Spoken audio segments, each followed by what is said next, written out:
রক্ত থেকে কোষে প্রবেশ করে এবং রাসায়নিক পরিবর্তনের মাধ্যমে শক্তি তৈরি হয়।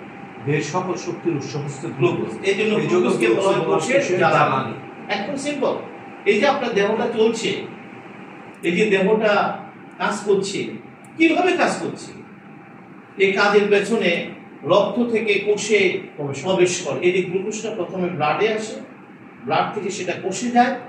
আমাদের দেহটা কিন্তু সেল দিয়ে তৈরি, খেয়াল রাখতে হবে। এবং রাসায়নিক পরিবর্তন, কোষের ভিতরে রাসায়নিক পরিবর্তনের মাধ্যমে এটা শক্তি তৈরি করে। এই যে আপনি এনার্জিটা পাচ্ছেন, এই যে আমি কথা বলছি, আপনি বসে আছেন, আপনার সমস্ত অঙ্গ প্রত্যঙ্গ কাজ করছে, এই যে এনার্জিটা পাচ্ছেন, এনার্জিটা কিন্তু এই কোষের ভিতরে গ্লুকোজ পুরে পুরে শক্তি তৈরি হয়। দেহের সকল শক্তির উৎস হচ্ছে গ্লুকোজ। এই জন্য গ্লুকোজকে বলা হয় কোষের জ্বালানি। মেসেজটা ক্লিয়ার? তাহলে দেখুন, এই জন্য ডায়াবেটিস রোগীরা এই যে দেখুন সবসময় লেথার্জি ভাব। কি লেথার্জি ভাব না? এনার্জি পাচ্ছে। উত্তরটা কি পেয়েছি কেন? কারণ গ্লুকোজটা কোষের ভিতরে ঢুকতে পারছে না। কারণ গ্লুকোজ যতক্ষণ কোষের ভিতরে না ঢুকবে, সে এটা এনার্জিতে রূপান্তর হতে পারবে। এই জন্য যেহেতু কোষের ভিতরে সে ঢুকতে পারছে না, তাই এনার্জি তৈরি হচ্ছে না, তাই সবসময় সে কি দুর্বল, সবসময় এনার্জি একটা লেথার্জি ভাব, সে শক্তি খুঁজে পায় না। আমি কি কথাগুলো বুঝতে পারছি বিষয়টা? তাহলে গ্লুকোজ কোষের ভিতরে ঢোকার পরে এটা শক্তিতে রূপান্তরিত হয় এবং এই জন্য গ্লুকোজকে বলা হয় কোষের জ্বালানি। কোষের জ্বালানি। এটা তো একটা মেশিন, বায়োলজিক্যাল মেশিন, এটারও তো জ্বালানি দরকার।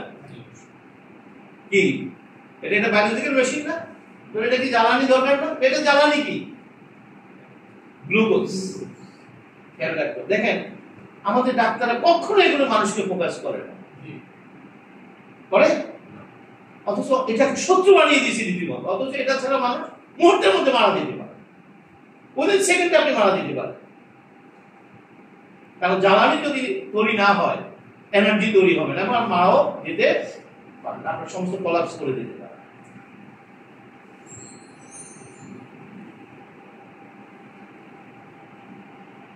তাহলে যে গ্লুকোজ কোষের জ্বালানি, দেহের জ্বালানি, তাহলে গ্লুকোজের উৎস কি বলেন? প্রতিদিনের শর্করা খাবার, কার্বোহাইড্রেট যেমন ভাত, রুটি, শাকসবজি, ফলমূল, সব ধরনের উদ্ভিজ্জ খাবার পরিবর্তনের চমৎকার একটি বিষয়। সৃষ্টিকর্তার রহস্য জানতেন যে মানুষ গ্লুকোজ দিয়ে বাঁচবে, তার দেহকোষ গ্লুকোজ নিয়ে বাঁচবে, তাই তিনি প্রকৃতির সকল খাবারে গ্লুকোজ দিয়ে রেখেছেন। জোরে একটা হাততালি যায়, সকল খাবারে গ্লুকোজ দিয়েছেন। সৃষ্টিকর্তা জানতেন যে গ্লুকোজ ছাড়া সে বাঁচবে না, তাই প্রকৃতির সকল খাবারে কি দিয়ে রেখেছেন? তাহলে কি দাঁড়ালো ভাই? আমি যাই খাই কিসে পরিণত হবে? গ্লুকোজে। হোয়াটএভার ইউ ইট, কিসে পরিণত হবে? গ্লুকোজে। অথচ দেখেন আমাদের রোগীদেরকে শিখানো, ওই খাবেন না, ওই খাবেন না, এই খাবেন না, টোটালি রং অ্যাপ্রোচ। আপনি ভাত খেয়েছেন কিসে রূপান্তর হবে? গ্লুকোজ। আপনি রুটি খেয়েছেন কিসে রূপান্তর হবে? গ্লুকোজ। আপনি ফল খেয়েছেন কিসে রূপান্তর হবে? যাই খাবেন ইন প্রোডাক্ট গ্লুকোজ। অথচ আমাদেরকে শিখাই দেওয়া হয়, ও খাবেন না, ওই খাবেন না, ওই খাবেন না, ওই খাবেন না, খাবেন না। কথাটা রং। এই যে খাবেন না, এই কারণে সে আরো বিপদে পড়ে গেছে। আমি কথাটা বুঝতে পারছি বেশি? তাহলে আমরা আজকে এটুকু বলতাম, খাবারের সাথে গ্লুকোজের কোনো সম্পর্ক, জোরে একটা হাতে কোনো সম্পর্ক। কারণ আপনি যাই খাবেন এটা কনভার্ট ইনটু গ্লুকোজ। তো আসেন আমরা বরং সমস্যাটা কিন্তু আমার গ্লুকোজ কোয়ান্টিটি। আপনি এমন এমন বেশি খাবার খাচ্ছেন, বেশি গ্লুকোজ এসে যাচ্ছে, সে উত্তরগুলো আমরা দেবো। কিন্তু খাবারের সাথে সরাসরি কোনো সম্পর্ক। অনেকে বলে কি মধু খাবেন না, কাঁঠাল খাবেন না, আম খাবেন না, কেন? তো মিষ্টি খাবেন না, চিনি খাবেন না।